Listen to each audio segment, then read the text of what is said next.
If you think a woman feels your absence as heartbreak, you've already misunderstood her psychology. What she feels first is something far more dangerous, quiet imbalance she can't explain. When you're no longer there, the initial sensation isn't longing. It's disorientation. Your presence wasn't just emotional, it was regulatory. You were a stabilizing variable in her internal world. When that variable disappears, her emotional system doesn't collapse, it recalibrates. And recalibration is uncomfortable because it exposes things she didn't know she was relying on. She notices it in small, unsettling ways. Her mood fluctuates without a clear cause. Her patience shortens. Her energy shifts depending on the room she's in. She becomes more reactive to attention, not because she wants validation, but because her emotional baseline has been disturbed. You were part of the rhythm that kept her centered. Now the rhythm is off. Here's the truth most men never hear. A woman doesn't immediately miss you. She misses the internal state she experienced around you. How grounded she felt. How regulated her emotions were. How her identity subtly organized itself in your presence. When that internal structure weakens, she becomes aware of the absence, not emotionally, but psychologically. This is why her behavior after you're gone often confuses men.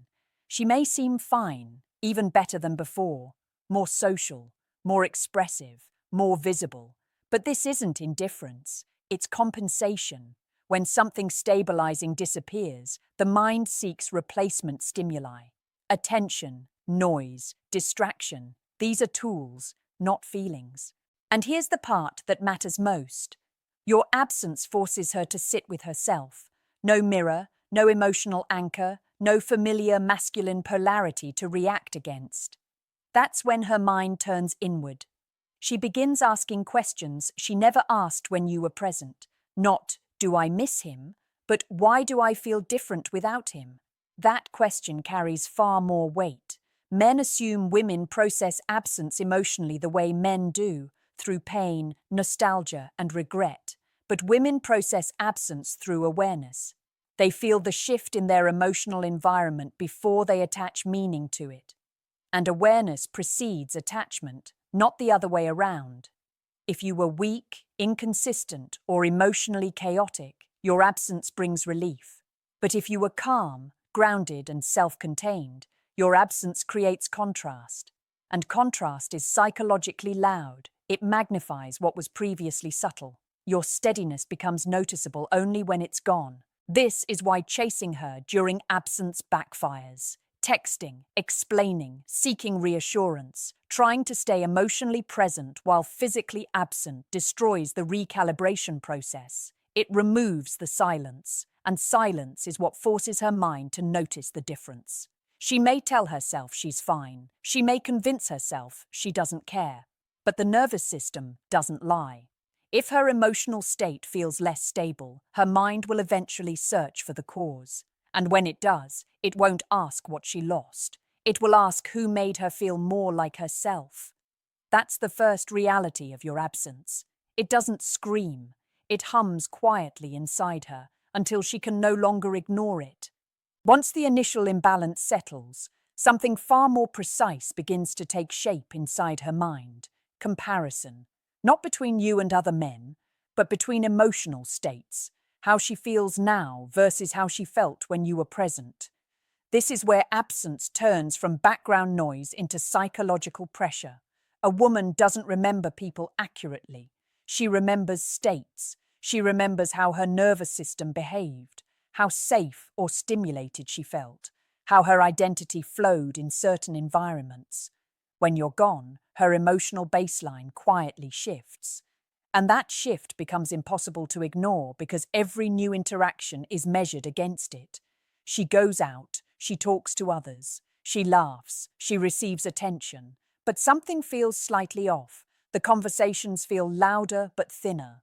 The attention feels abundant but empty. Not bad, just incomplete. And that incompleteness creates contrast. Contrast sharpens memory. This is where men get it wrong. They assume absence makes a woman miss specific moments, texts, jokes, intimacy. But what resurfaces instead is coherence.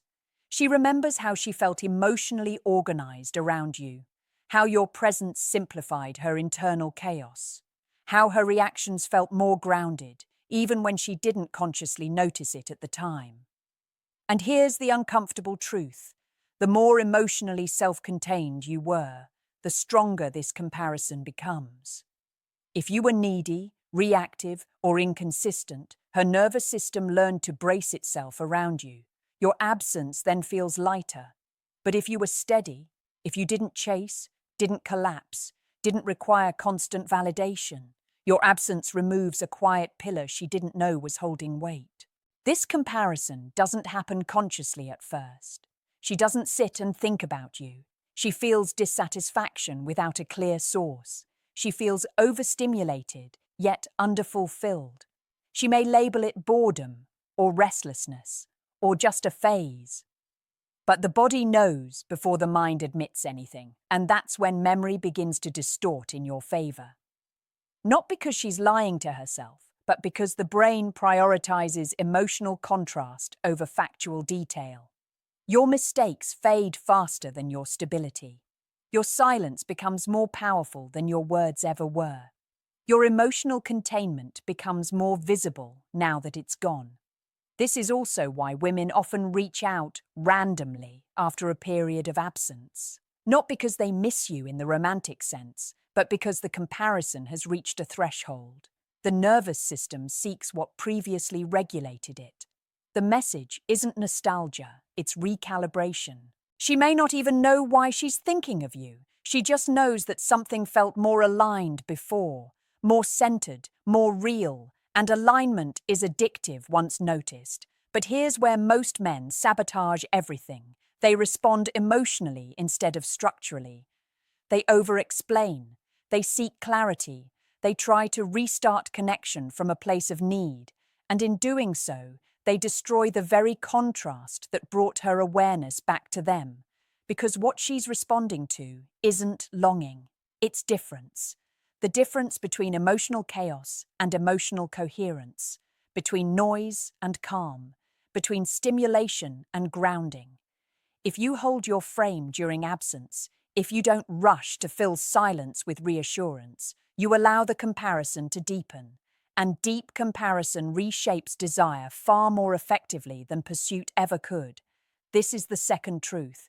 She doesn't miss you because you're gone. She notices you because everything else feels slightly less aligned without you. After comparison comes something even quieter and far more powerful: internal attribution. This is the moment her mind stops asking what feels different and starts asking why. And this is where your absence either dissolves or imprints itself deeply. A woman's psychology is meaning-driven. She cannot sit with emotional shifts for long without assigning a cause. At first, she blames her mood, then circumstances, then stress. But eventually, the pattern becomes too consistent to ignore. The same emotional dullness, the same lack of grounding, the same restless pull she can't explain. And when patterns repeat, the mind searches backward. This is when you re-enter, not as a memory, but as an explanation. She begins to notice that the version of herself she misses existed during a specific time frame, a time when you were present but not invasive, steady but not controlling, available but not dependent. That version of herself felt more emotionally contained, more coherent, less scattered. And once the mind links that internal state to your presence, the bond shifts from emotional to psychological. This is where attachment quietly forms or reforms. Understand this clearly. Attachment doesn't come from pleasure. It comes from regulation. The person who helps stabilize your internal world becomes psychologically significant, whether you like it or not. When that stabilizer disappears, the mind doesn't crave romance. It craves balance. This is why her thoughts about you feel strange to her. They don't feel emotional. They feel intrusive. You surface in her mind during unrelated moments, during calm, not sadness, during silence, not longing. And that confuses her, because she can't label it as missing you without admitting dependence. So she resists the thought. She distracts herself. She rationalizes. But resistance is friction, and friction creates focus. Meanwhile, something important is happening beneath the surface. Her perception of you is changing. When you were present, you were part of the environment. Now, you are a reference point. And reference points gain power with distance. You become symbolic, not of love, but of emotional alignment. This is also when respect grows or dies permanently. If, during your absence, you remained self-contained, didn't chase, didn't demand clarity, didn't seek reassurance, you reinforced the very trait that made her feel regulated.